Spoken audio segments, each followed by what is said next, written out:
Faço esse vídeo para esclarecer várias perguntas que já me chegam há muito tempo, tá?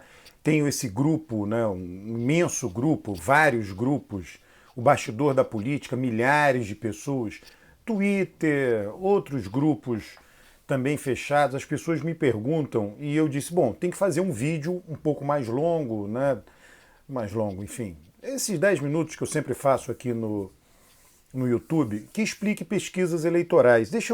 Eu tenho uma grande experiência com pesquisa. Pesquisa realizada por todos os métodos. Tá?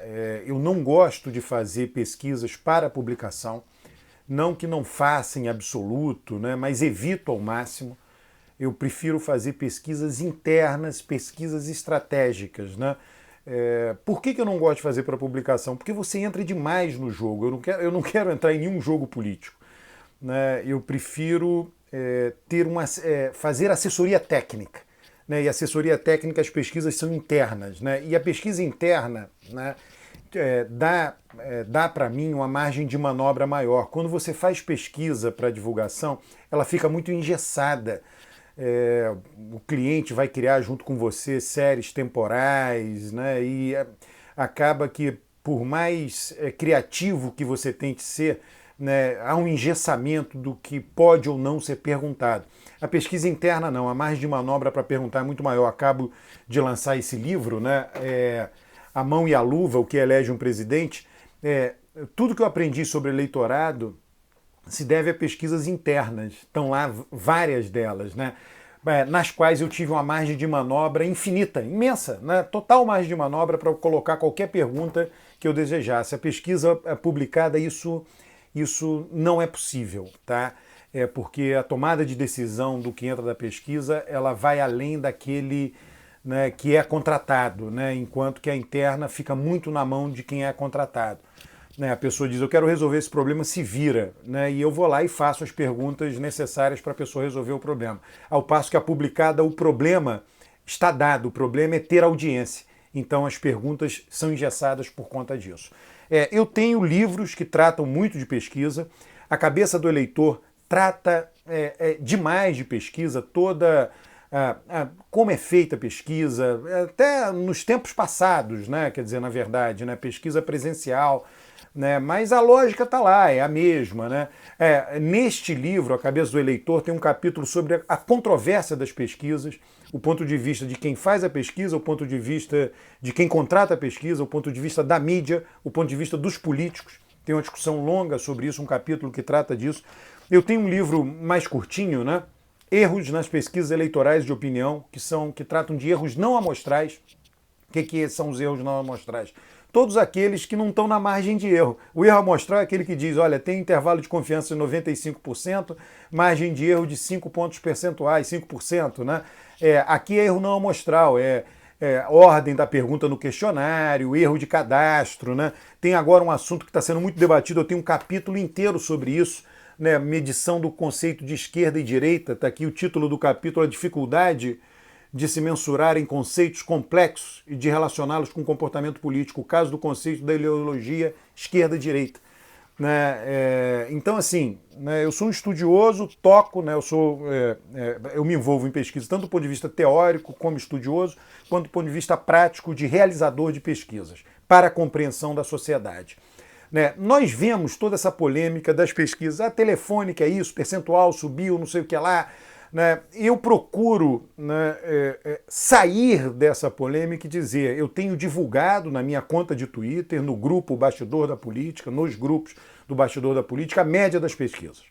Né? Todo mês tem muitas pesquisas públicas, você vai lá e coloca a média das pesquisas, sem ponderação. Né? Sem ponderação. Teve um mês lá atrás, em 2021, que teve uma pesquisa GERP, que saiu um resultado totalmente maluco, eu retirei da média. Só uma vez eu fiz isso. Uma pesquisa GERP. Não alterava muito, alterava um ponto percentual para lá e para cá, mas eu fiquei um pouco, né, ressabiado com aquilo ali, disse, sabe uma coisa, vou tirar. Mas depois não fiz mais. Né?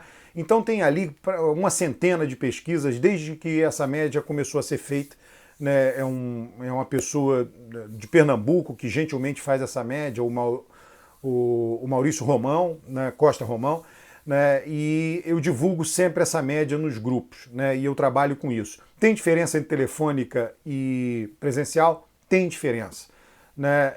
Mas eu acho assim que todo mundo que vem perguntar de pesquisa fica muito preocupado com 1%, 2%, 3%. Quer dizer, a pesquisa ela não tem esse nível de precisão, tem a margem de erro, né?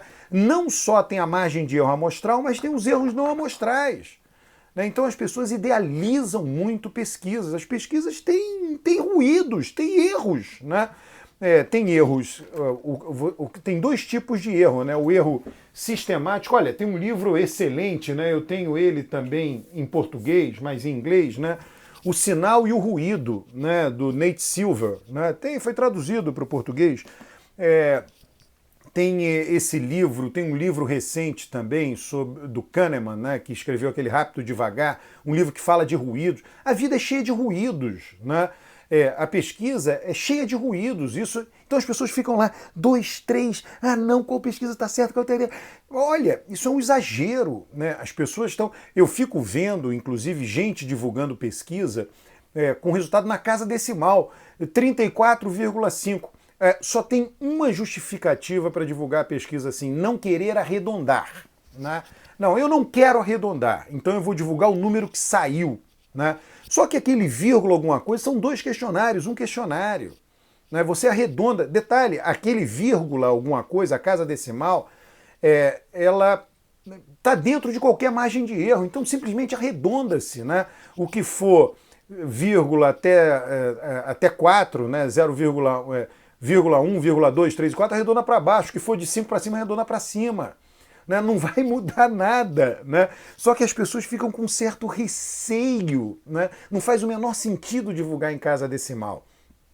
Tem controvérsia de pesquisa? Tem pesquisas que são melhores, que são piores? Tem. Como é que você mede isto? Como é que eu meço isso? Né? Você pega o resultado da eleição, inclusive, neste meu livro, né, o primeiro capítulo diz respeito a isso.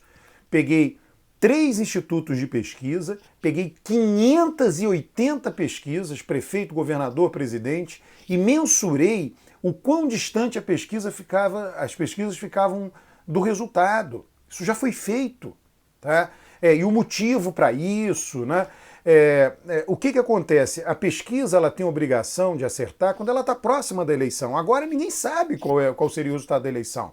Agora, quando tem a eleição, você sabe, o resultado foi aquele.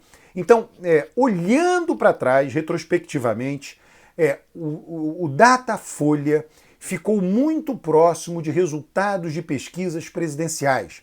Aqui, neste livro, no capítulo 1, eu comparo 3 institutos, não dou o nome, né, dos institutos, coloco o instituto A, B e C, enfim, não cumpria dar o nome, né? Mas eu já fiz esse levantamento. A metodologia do Datafolha, inclusive comparativamente ao Ibope, né, quando era lá Ibope, etc., ela fica mais próximo dos resultados eleitorais. Então, eu, Alberto, por causa disso, ninguém tem que fazer o que eu faço, óbvio, tomo como referência o Datafolha. Né? Agora, tomar como referência significa que ele sempre acertou, sempre acerta, sempre acertará? Não, pode ser que um dia não acerte. Pode ser que um dia erre mais do que todo mundo. Eu só tomo como referência porque a gente tem essa informação passada. Tá? Então eu tomo o Datafolha como referência. Detalhe importante para que você saiba. Né? A metodologia do Datafolha, ela não a metodologia mostra o caminho, mas a quantidade de entrevistas realizadas quando chega próximo da eleição, a pesquisa imediatamente anterior à eleição, ela é imensa, muito maior do que é agora. Então você pode me questionar, então, Alberto, significa que ela fica mais precisa próxima da eleição e menos... Sim, do ponto de vista do tamanho da amostra, não tem a menor dúvida, está lá. Né? Então você pode também questionar, significa que ela hoje, né, pode estar errando e vai acertar na frente? Pode, mas a gente não vai saber isso nunca. Né? O que nós sabemos é que, dada a divergência dos resultados, tem uma divergência grande de vários resultados, se nós, vamos supor, uma mágica, né? Esse vídeo aqui hoje é uma quinta-feira, vamos supor que domingo agora acontecesse a eleição e ninguém soubesse, ninguém está sabendo, de repente vai ter domingo, todo mundo vai comparecer e vai votar. E vai sair um resultado no domingo. Né? Várias pesquisas estariam corretas e várias estariam erradas. Né? Então, é o que está acontecendo hoje. Aí, para que a gente evite isso, né, fica meio um negócio, né, um esforço de Sísifo, né? Você leva a pedra para cima, ela cai, um negócio assim, meio sem fim. Né? Eu simplesmente faço a média das pesquisas. Né? E o que vem dizendo a média das pesquisas? Né? Que você tem uma eleição entediante, eu venho falando isso, tá? Que essa eleição, né, é entediante porque tem dois candidatos muito conhecidos, ela se assemelha à eleição de 98, quando Fernando Henrique disputava a reeleição e Lula já era muito conhecido, não tinha sido presidente ainda, mas era a terceira eleição presidencial consecutiva que ele disputava. Né? E aquela eleição foi entediante, com a liderança meio que permanente de Fernando Henrique. Nos meses de maio e junho, Fernando Henrique caiu, Lula subiu, se aproximaram um pouco. Foi a única emoção que teve naquela eleição, mais até do que agora. Né? Então agora a coisa está rígida. Lula na frente, Bolsonaro atrás, a distância grande, né? Entediante. Bolsonaro pode subir um pouco, cair um pouco, Lula está lá, sólido. Pronto, é isso que as pesquisas estão dizendo. Tem diferença entre elas? Tem. Né? Mas a média está dizendo isso. Então, assim, é assim que eu sugiro que vocês vejam as pesquisas. Aqueles que virem este vídeo, que participam dos grupos do Bastidor da Política, mande, porque eu tenho recebido no privado perguntas específicas sobre pesquisa. Eu posso até fazer um vídeo mais longo sobre esse assunto, tá? Mas eu agradeço isso, era o esclarecimento de hoje, eu acho importante porque as pessoas têm debatido muito acerca disso. Um grande abraço, inscreva-se no canal, comente o vídeo, traga mais gente para esse canal.